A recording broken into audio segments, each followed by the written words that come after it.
I got it right now. So here we are back in the saddle to talk about the Carolina Panthers. Today, August 20th is a Thursday. Chris Jenkins, credentialed member of the media, got a chance to attend my first practice. Like to give you some behind the scenes information about how things went.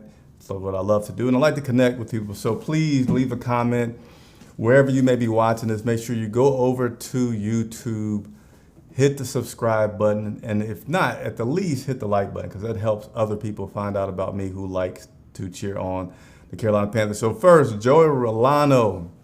Joey, I haven't talked to you in a while. I think I was on your show 0 times last year, and we are absolutely 1,000,000% gonna at least make that 4 times that I will be on your show this year. So you can record this video, you can play it back.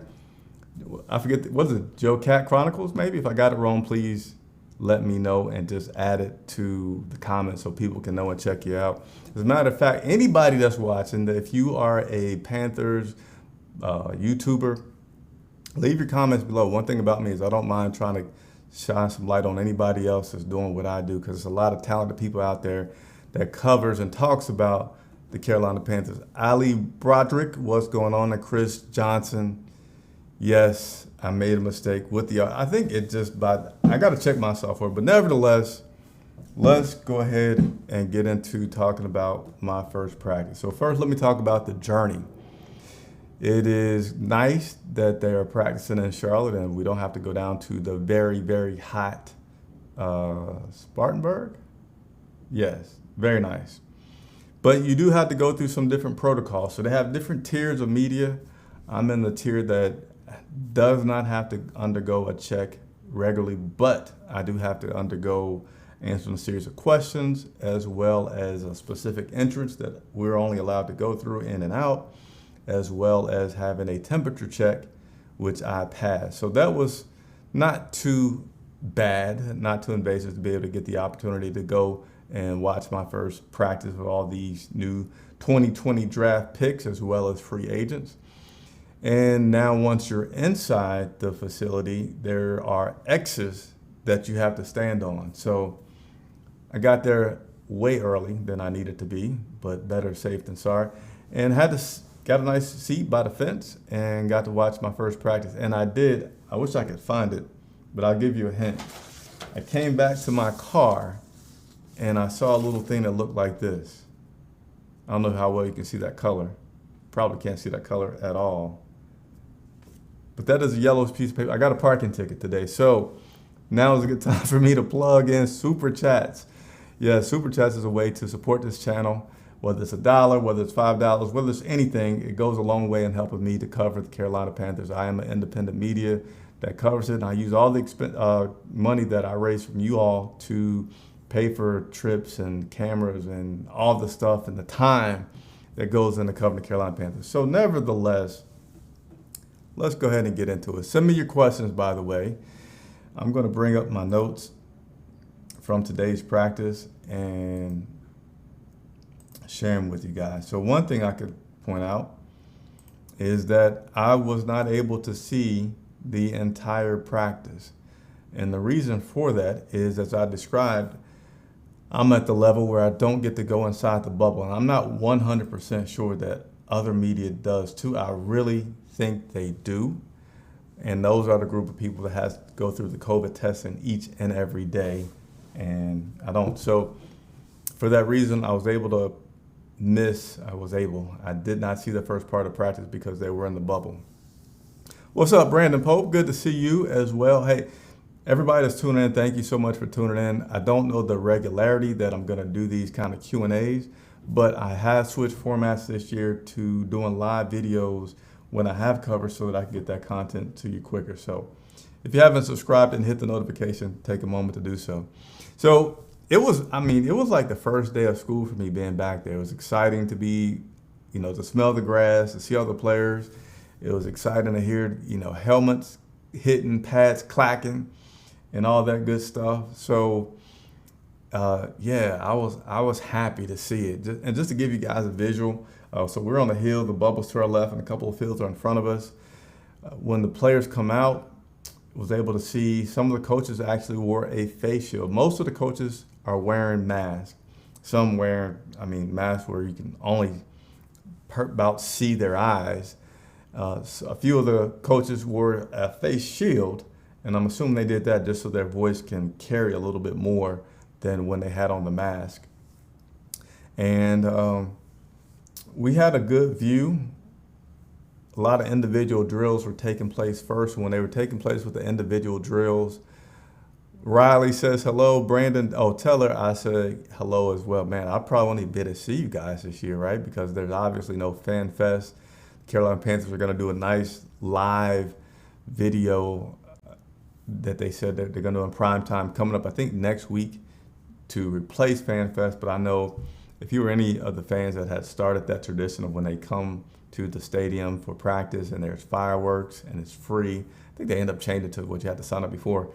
I know that online experience will not replace it, but hopefully I can be a tool to help fill that gap for everybody. So starting out, I was able to see mostly offensive line and defensive line doing drills. The quarterbacks, the running backs, the wide receivers, they were really on the far end of the field, and I didn't take my binoculars today, so you can rest assured that I will take binoculars next week or the next time I get to go so I can see that a little bit better. Offensive line did some drills, defensive line did some drills, and I'll tell you, defensive line today overall seemed to have the edge against the offensive line. I know there's a few times where I was looking at the right when I think at one point the secondary drill started going on near me, and I heard some commotion from my left, and I saw, who was it? It was, I thought I wrote it down. Yeah, I didn't write down the number of the guy, but basically they were doing some drills, and he did this spin move that was pretty darn good and quick to get around the offensive guy and get what would have presumably been to the quarterback. So that was cool to see. It was a few more times that something like that happened where you saw a defensive guy put on a really good move to get through past the offensive lineman. And, this is early on, so you can't say, hey, defense is strong or the offense is strong. It's early on.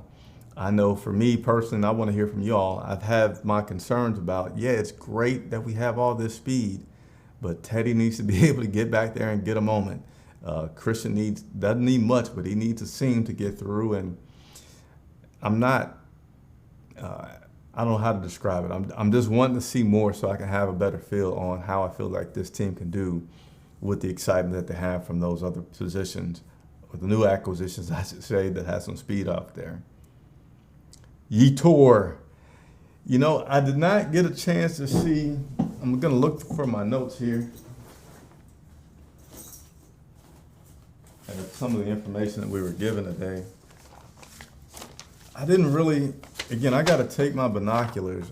I did not get a chance to see Yetur. Let me see what his number is. Yeah, and I got to go to a lot more practice so I can start to get these guys named down. He was number 90. No, it wasn't. It wasn't Yetur. I think it might have been 91 or 81. Maybe it's been 91. Yeah, it was 91. Okay, that did that spin move out. That would have been Stephen Weatherly that did that move and looked pretty darn good today. So, what else do I got here? Please send me your questions as I go through my notes here. There's some different color jerseys that are going on, and I haven't quite figured them all out. There's green jerseys, there's black jerseys, white jerseys, blue jerseys. I don't think I saw any red jerseys. But we did have, let's see, Tamarick Hemingway out at practice today. He was cleared from the concussion protocol. He's out there doing some very light work, could not do any contact work. Again, just giving you all a visual because I know nobody's been able to attend practice. They do seem to stay in their groups as much as possible and keeping a little distance. They're not together as a whole unit until Looks like something just happened with Coach Ron Rivera. Let me see if I can figure this out and we can chat about it while we're live here. And also give me some feedback if you like these live videos. Let's just see here. Oh, okay. So this is breaking news for me. Looks like this just came out within the past 25 minutes. Coach Ron Rivera, previous coach of the Carolina Panthers, now head coach of the Washington Redskins, has been diagnosed with lymph node cancer after a self-check.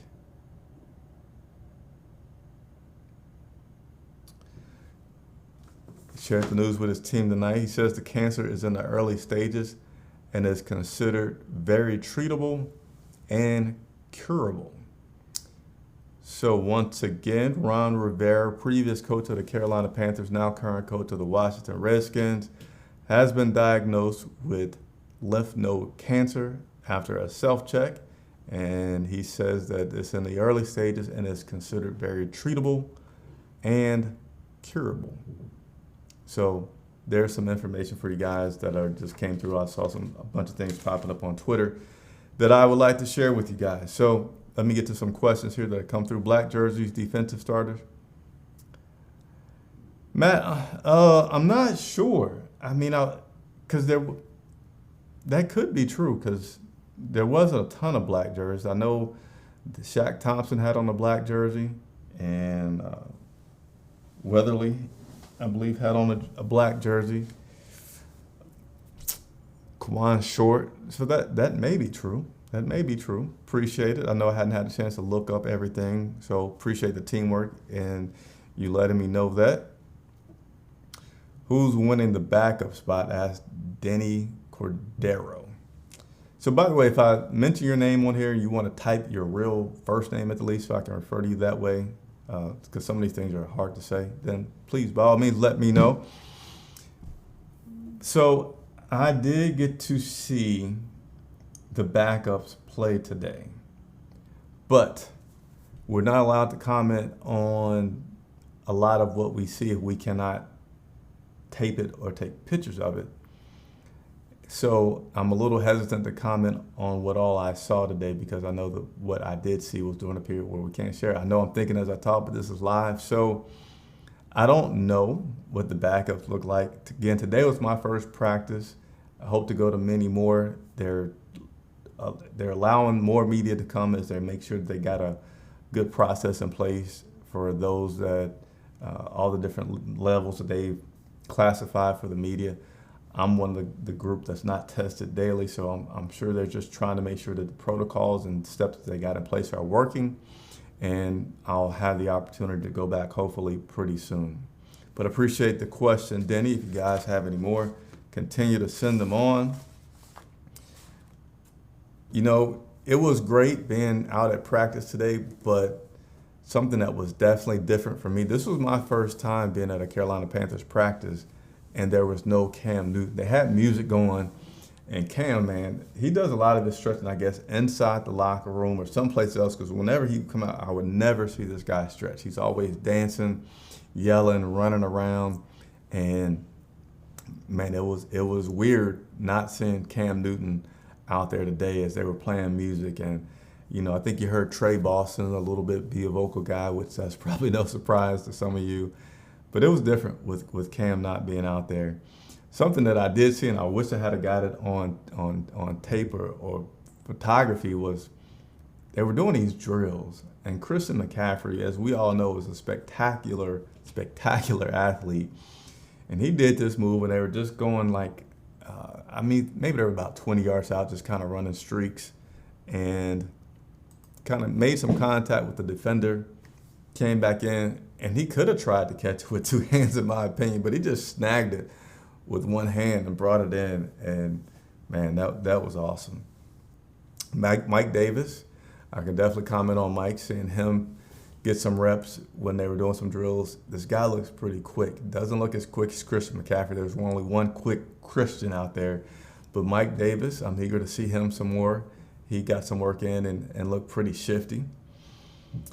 Curtis Samuel as well. He just that guy's always happy, and not to say the other players aren't, but some people just really wear their happiness on their sleeve, and I'll classify Curtis as one of those. And I think when I asked him a couple days ago about his role with the team, he was like, man, he lit up before he said that he couldn't share much.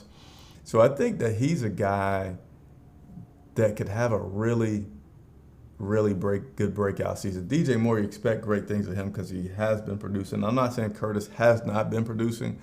Last year, there was also a question about, Curtis not getting looks at times that he was open. But I believe that Curtis is very, very excited about his opportunity to compete and get the rock.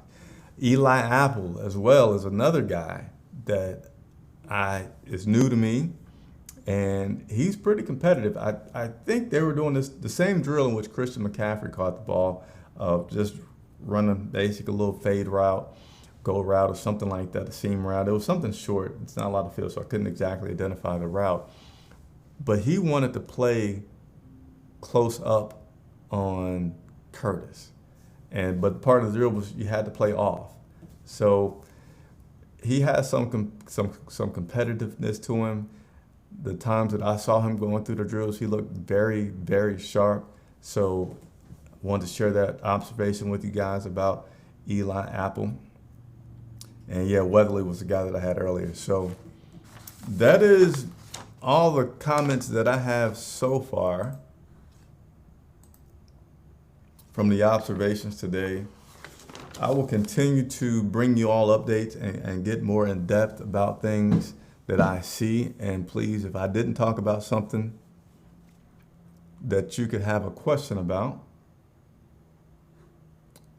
just let me know and I'll be sure to get that. So I got another question about who looks to be QB number 2. And I don't have that information for you yet. Again, today was my first practice. I did see Will Greer. I did see, what's my other guy's name? PJ Walker. I did see both of those guys out there, but nothing enough for me to start letting you guys know who I see an edge for. Let's see. Another question, is there any former players on the sideline coaching?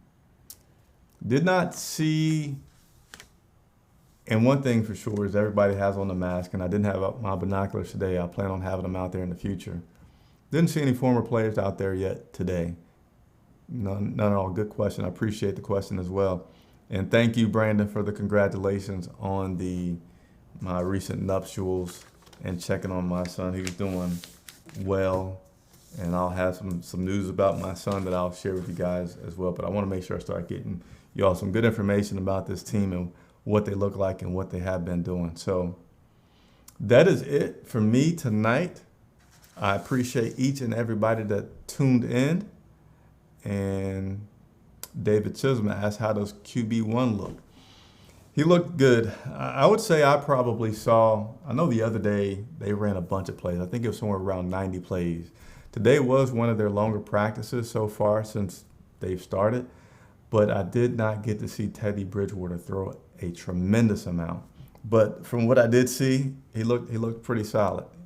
I know someone said that maybe he said it himself, Teddy, about how fast he is. I did not get a chance to see his wheels, how fast he looks. But as I do, I will have a chance to tell you about that. So Matt asked about explain the speed of practice. I couldn't tell that it seemed so high paced. I know that's been reported about the pace, and maybe because it was my first practice, everything seemed to be fast paced to me. I do know that I felt like they had a lot of breaks after about 15 minutes. And maybe that is because of the pace was faster than it normally is as far as, guy go and, kind of wait around. The next guy walks up and does a drill. Again, I'm thinking about this as I go to answer that question. I can say this. When I was watching what would have been offensive line going through drills, again, what first comes to mind is seeing these guys do drills where Two players walk up, they do the drill, they walk off, the next guys come up. They had the drill and they were lined up where they were staggered. So, here, I don't know if you can see all me in camera, here, here, here. And the coach would just walk down the line. This group would go, boom. This group would go, boom. That group would go. So they were already set up to do the drill. So they didn't have to waste time walking up to start and get in position. So I'll keep a close eye on that for the next time I go, so I can give more information or insight about the speed of practice. But Matt, appreciate the question. Hopefully that gives you some kind of insight about the speed of practice. So I'm going to be nice and give another 10 seconds for another question. If not, I'll be signing off. We'll be continue to speak with players. Everything is virtual through Zoom. I know someone today on Twitter asked me about telling Trey Boston or someone like that, hi, hey, trust me, I would like to say hello to a lot of these guys that I haven't seen in a while, but getting close to them is not happening right now. We're at a distance. So I'm going to go ahead and sign off. Chris Jenkins, credential member for the media covering the Carolina Panthers for Charlotte Vibe. Enjoy your evening.